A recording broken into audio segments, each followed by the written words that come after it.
Hello, and welcome into the PHNX Mercury show, brought to you by the DraftKings Sportsbook app, America's #1 sportsbook app.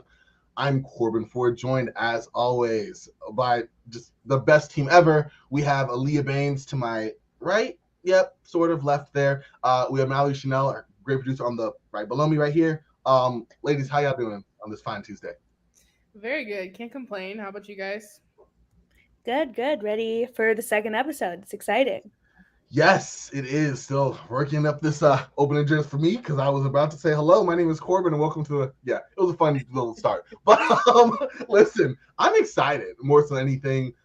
We are just 10 short days away from the start of the WNBA regular season, and that is exciting. We have 2 days before the Mercury's first and only preseason game against the Seattle Storm, which is always a fun matchup, regardless of regular season, preseason, whatever contest it may be.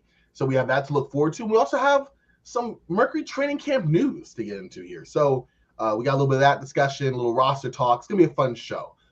Speaking of that, though, let's go straight into some of the news in terms of the training camp roster that's being set for the Mercury. Just this past week, on the 18th, the Mercury picked up Emma Cannon, as well as Aubrey McDonald, which is really cool. I mean, Emma Cannon is signed as well as McDonald to a training camp contract. Cannon spent part of overseas in the Israeli league, and she averaged a double-double. She had 20 points, 12 rebounds, and 36 minutes played. And played with a few WNBA teams as well. And Ari McDonald, they're just third overall pick in last year's draft. Aaliyah, looking just at the recent acquisitions, not knowing yet where they're going to kind of settle in the roster if they make the final cut, but are you excited to see, in Cannon's case, the return of Emma, but also McDonald, who played in Arizona, coming back and trying out with the team here? Yeah, absolutely. Like Aya said in the comments, Emma's played for Mercury. She's familiar with the organization. Coach Nygaard mentioned that too. And she just brings a toughness to the team. She has a professional experience, both in WNBA and overseas. And yeah, I think this is the perfect addition. This is exactly what we need. Healthy legs, someone that can hit the court, ground running, ready to go. And we know is going to bring some offense, some defense, something that we need on both ends of the court. So I'm really, really excited for the addition of Emma.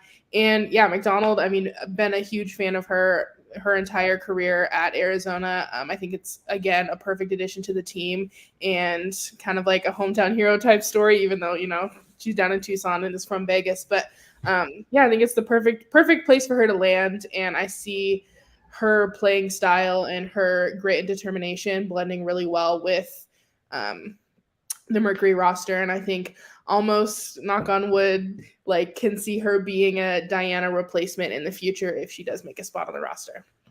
Wow, okay. I like that for sure.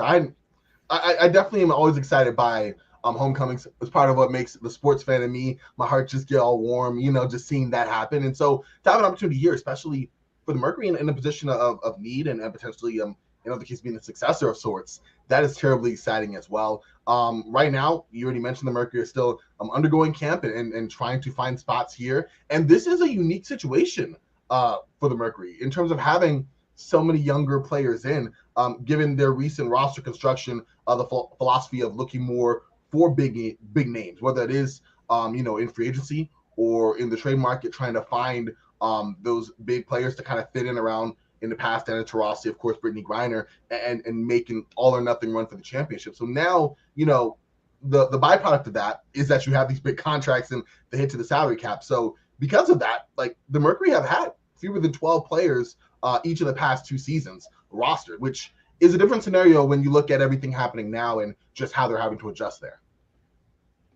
Yeah, absolutely. I think, in reality, we don't have BG right now. We don't know when we're going to get her back. Kia Nurse is out. We have a lot of people in our training camp roster, but I don't know how the odds are going to fall as far as cap room. I know that they've been asking the league for some relief as far as that 12-person limit. So hopefully we'll have something there. But yeah, I'm a little concerned almost, but just eager to see where Coach takes this and how the odds are going to fall as far as who are those 12 people going to be, and are they going to be healthy, and are they going to be consistent? I am Dean, our wonderful writer. I'm part of the team here for PHNX Mercury. Added that the Mercury requested for roster relief after announcing, of course, that BG would not be suspended and she would receive full salary this season. Definitely excited about that. Touched on a little bit there, but of course, the ramifications, more of a positive sense, is that there is potentially down the road going to be additional room for players to be rostered for the Mercury moving forward this season. And there was a wonderful article on AZ Desert Swarm.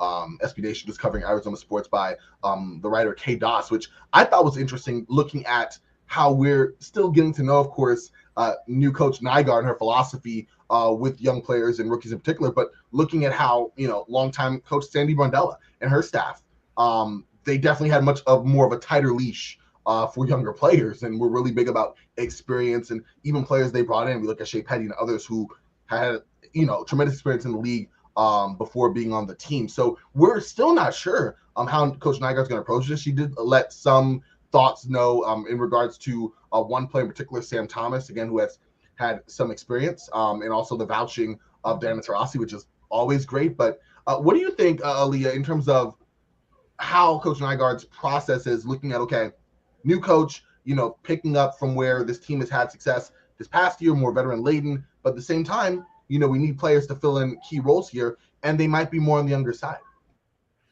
Yeah, no, I think coach has definitely left us a little bit in the dark on that one. I'm definitely still interested. Like I mentioned last week, she did say that she had some sort of secret weapon or secret, news or something coming into like the beginning of the season. So I'm excited to see what that is. She hasn't really mentioned it anymore, so I don't know if that's just something minor that, isn't super important. But yeah, I don't know. I think your guess is as good as mine. I trust and believe. I think we have a great coaching staff, and in media, Coach Nygaard did say that they're still building that, camaraderie and culture and community within their staff and roster. And so I think time will tell. They're all professionals. They've all been here. They've all been on the court. And I think at the end of the day, they all just want to win some basketball games. So yeah, that's the bottom line. You nailed it right there, Lee. And it just shows how unpredictable, training camp, the whole process can be. Speaking of unpredictable, some crazy news this past week, or rather surprising news. The Mercury waived third-round pick Macee Williams. This is reportedly after Williams left practice, and it came out of left field for me. I'm not sure how you felt, Leah, or you, Mallory, in terms of kind of having to look and go, wow, we were just talking about her a couple weeks ago, and that's it for now. Yeah, I was really excited for Macee, and I wouldn't want to be out there doing all that running either. So I'm not going to blame anyone for anything, but obviously we don't know the ins and outs of the details. And I mean, everyone says WNBA is the most competitive and the best league in the world. So not everyone's up to that caliber, and that's okay. Like you can't be mad about that at all. But yeah, I mean, wish her the best, and I think we still have enough people on our training camp roster to fill that spot and be successful for sure.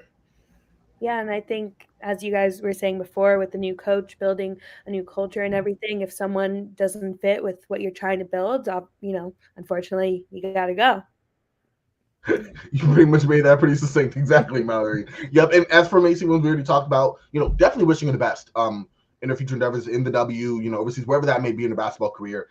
She was selected 32nd overall this past draft. All-time Jaguars leading scorer and rebounder. A little piece of trivia here. The first IUPUI player to be drafted to the WNBA, which I was not aware of. She notched 10 double-doubles, like really solid player and tremendous talent regardless of this situation not shaking out right for her. So that's okay. Like you said, the team has to march on. Season's still going to come, right? So definitely understand the moving on from there. But that was a little piece of surprising news to kind of round out training camp. But yeah, it's going to be interesting to see the players that we are going to have to be more acquainted with come the start of the end of next week. I am super pumped. Yeah, me too.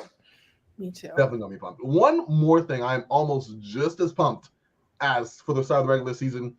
We just going right at it. Listen, I'm almost as pumped for DraftKings Sportsbooks and all the amazing stuff I'm going to be able to rock in with them this year as in for the Mercury. It's like neck and neck. It's super close.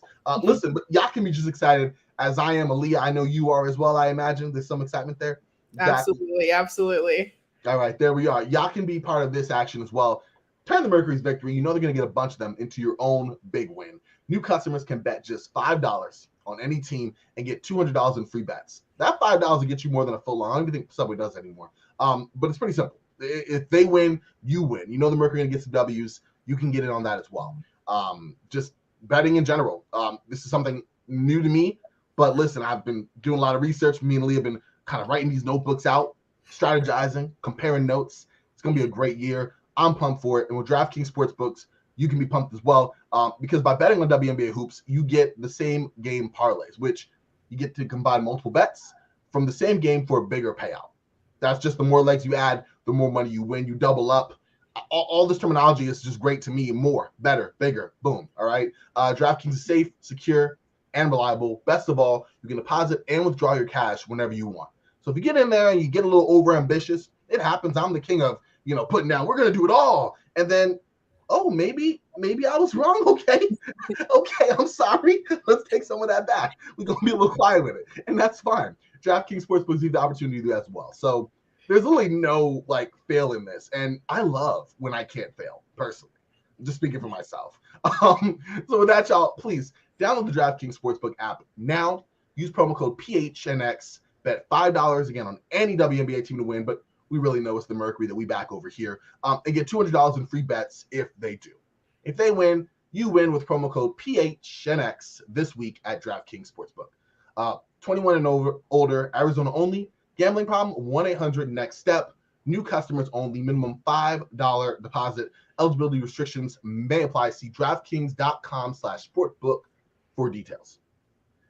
All right, y'all. So looking at the Mercury roster that we do have currently, this is something I kind of threw out a little bit ago. Just thinking about, every year players add something to their bag, right? You might see an older player maybe sadly lose a step here or there. Something go away. Maybe a player doesn't have their three-point stroke all year. That can happen.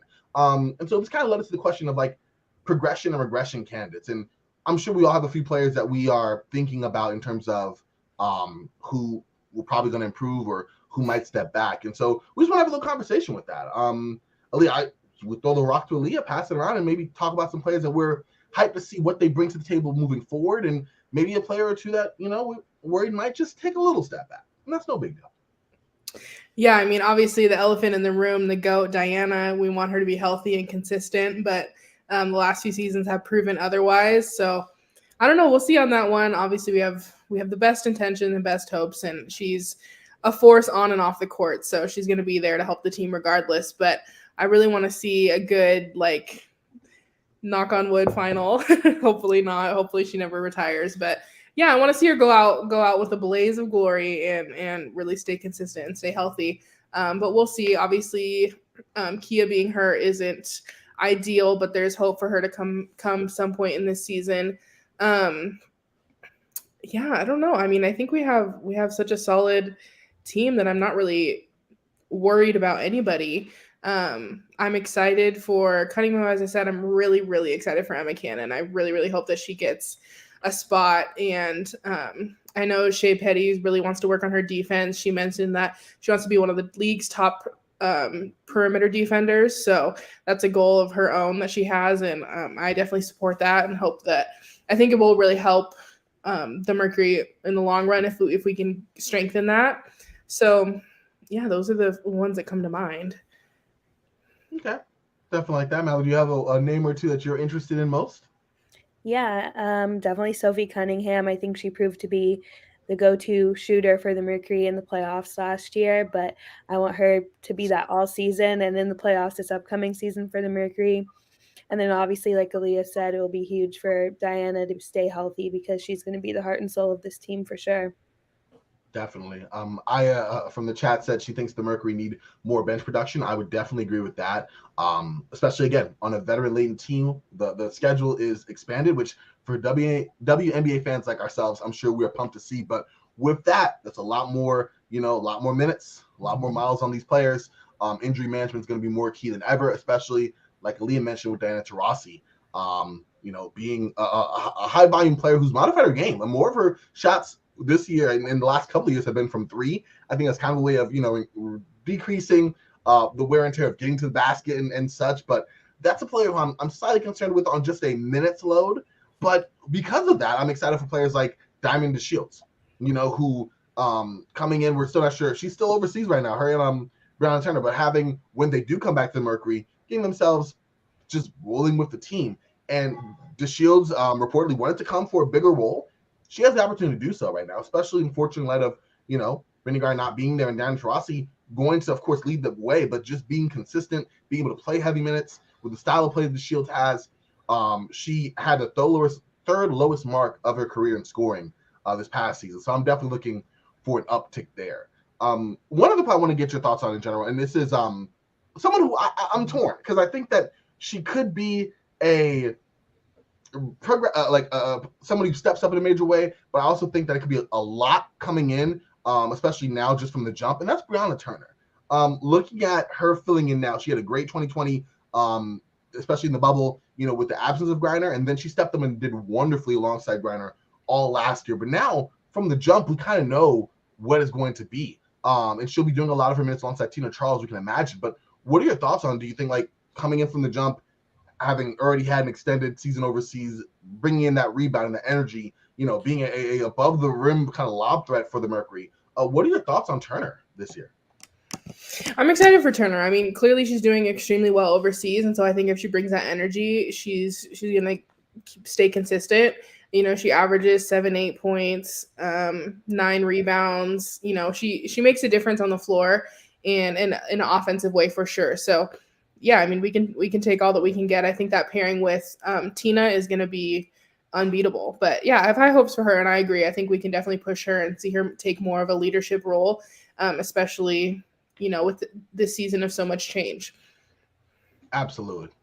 Mallory, I mean, you brought up Sophie Cunningham. I'm really big on her hopefully stepping up in a major way, keying that bench production, the bench scoring. Of course, you can stagger, and I'm sure we can talk about this in the future in terms of starting lineups and how we're going to play and deploy certain players. Whether it is Diamond DeShields kind of playing with the starters and then taking some second quarter minutes, however that's structured. But Sophie, in either event, keys in as someone who is going to bring that floor spacing. If she brings a little bit more juice off the bounce in terms of being able to create some offense for stretches, that will be amazing. And is another newcomer. We already mentioned DeShields, but Tina Charles. She's going to be basically be able to come in and more or less, have a two-player game alongside Taurasi and maybe build some chemistry alongside other players as well. But from posting up, for the mid-range, shooting that 38% from three, if she can keep it in that area, I definitely see a big season for her. Aaliyah, in terms of Charles' impact, do you see her kind of slotting right in with what she was doing in Washington? Do you see maybe taking a minute to kind of build the chemistry that they're already doing in training camp? I assume you agree with me on her being able to kind of ramp it up a little bit, but where do you see her kind of fitting in just from initial thoughts? Yeah, I think that's why these I guess this only preseason game is going to be so key, because we're going to get to see how they work on the court. And I think with the absence of Brittany for a while, she can definitely have the opportunity to really come in full force and just take charge, kind of like Brittany does already. So I'm excited. I really, really think that she can make a positive momentum impact coming into the season. Kind of last year we started off pretty slow and stayed that way until mid-season. So I think if we can hit the ground running and get that momentum early on that she can bring, it'll pay off really well in the long run. Absolutely. And kind of speaking of, I mean, the one game we have coming up this week is going to be against the Seattle Storm. And the Storm have been a team that has had a little bit of change. I mean, we knocked them out last year on our route to the WNBA Finals, and so now they're trying to retool. They have a couple players in their final seasons. We were talking about this before we came on. Obviously, Sue Bird, but also Mallory and I are really big fans of Breon January, and of course, Lee as well. And this is going to be her last year as well. But aside from that, Seattle's going to be a strong team in general. Breonna Stewart, Jewel Lloyd, Mercedes Russell. They have a lot of great players. And so, not being able to probably catch this game live, I'm sure we're going to be doing all the best we can to kind of watch it. But, what do you think of Seattle just in general? I guess I want to talk about them from a bird's eye view, but also in this kind of preseason game, what we hope to see from our team, knowing so little with such this new roster against a Seattle team that we have some experience with. I like the little bird's eye view you put in there. Yeah, I was going to say that too. Thank you. Good little play on words there. I was just trying to throw it out there and see if people pick them up, put it down. Okay, there we go. Yeah, I mean, like you said, Seattle's had some movement. Breanna Stewart's obviously coming back from a couple injuries and the unknowns of the last few years. Sue Bird, this is her last go around, so we're obviously excited about that. I don't know. I don't know how to feel about the Seattle team. I think I'm used to the Seattle that was like 1-3, like almost back to back to back, right? And like just kind of was unstoppable. Jewel Lloyd is like amazing. I was surprised how many people did stay. I thought that Jewel and Breanna would go somewhere else over the off season, but obviously Sue had a big impact on that. But I don't know. I think they clearly played well against LA. They won by like over 10. So I don't know how we're going to compare. I think I need to see us on the court first before I can make any final bets or any final calls. But I can kind of see us being head to head for a little bit. And then once we get our feet going, hopefully the Mercury take the lead. But I kind of see comparableness within our rosters. And I think both teams need to get on the court, get some minutes in, and get in a groove. And then we'll be able to really judge how both teams are going to fare. Definitely. Mel, you have any thoughts on Seattle, just in general? Yeah, I think this is going to be a great test for the Mercury. Just seeing them on the court for the first time this season in a game set up, doing it against Seattle is going to be a huge test because I do think that they're going to be one of the best teams in the W this year. Definitely, for sure. I came in from the chat that she thinks that the Storm versus Mercury game will be one of the must-watch games this season. I agree. There's going to be so many great games, and that's part of it. I'm so pumped that we do have a longer WNBA season because we get to see these marquee matchups even more. Mercury in Las Vegas, I'm there. Mercury and Seattle, I'm there. I mean, I'm there for every Mercury game, but you know what I'm saying. So there is some extra excitement there for these games. And yeah, I look at Seattle much the same way that both of you described this veteran team, kind of in the same scenario where they're going on for it all. Like there's rebuilding is by the wayside, contending is nice, but like they're contending for the championship and they're like a level above. Like they're in that championship bracket of teams to look at as favorites. You look at, like Aaliyah said, Jewel Lloyd, who I did think was going to leave. I brought out Charles versus Stewart, Bird versus Rossi, Lloyd versus Skylar Diggins. Yes, those are great individual matchups, the game within the game. That's going to be exciting. Yeah, but also, like I said, Leah, with them already kind of rolling in the preseason, they're bringing back basically the same team, and like the one big new player they brought in Breon January, she would fit on any team with this like defensive intensity and being able to shoot the three and just being a solid role player. Like that's like a hand in glove fit, So it's one of those teams I'm kind of worried about down the line. Right now, expectations are sky high, and it's a preseason game, so I'm just looking forward to kind of glean whatever information I can get from it, but I'm totally with you as well on that. Yeah, I mean, you get a healthy Jewel Lloyd, Sue Bird, Breanna Stewart on a team, like that's scary. So yeah, I'm excited. Definitely. I might, take a little notebook and write down a couple of initial DraftKings Sportsbook wagers just to kind of test myself, see where I'm at, The king of ad reads right here. That's all I'm saying. Exactly. But yeah, you know what? That's kind of the big news for this week. Kind of a shorter show, but we're really just kind of getting ready to go full tilt into the WNBA season. We have basically one more show before we really kick things off, talking about our first WNBA game on the PHNX Mercury show. It's going to be very exciting. You can catch us next week. Same bad time, same bad channel. I gotta let that go. It'll be Thursdays at 7. So definitely this was and stay tuned on the show. Stay tuned as well on our Twitter, which is at PHNX_Mercury. Just for more information there. But yeah, Aaliyah, Mallory, anything y'all want to add before we kind of close out here? Yeah, no, I'm excited. We're back to our regular Thursdays after this, and we're going to have a little preseason game info once we come back. So we'll have a little bit more to go off next week, and I'm excited to get this season started. It's going to be fun. Yeah. Go Mercury, as you said last week. There it is. My job's always hard. I was gonna say, listen, y'all. You see, at Aaliyah_Baines on Twitter, at Mallory_Chanel on Twitter, at me at Corban NBA. Yeah, Mallory took the line. So nice. We're just gonna say it twice. Have a great night, y'all, and go Mercury.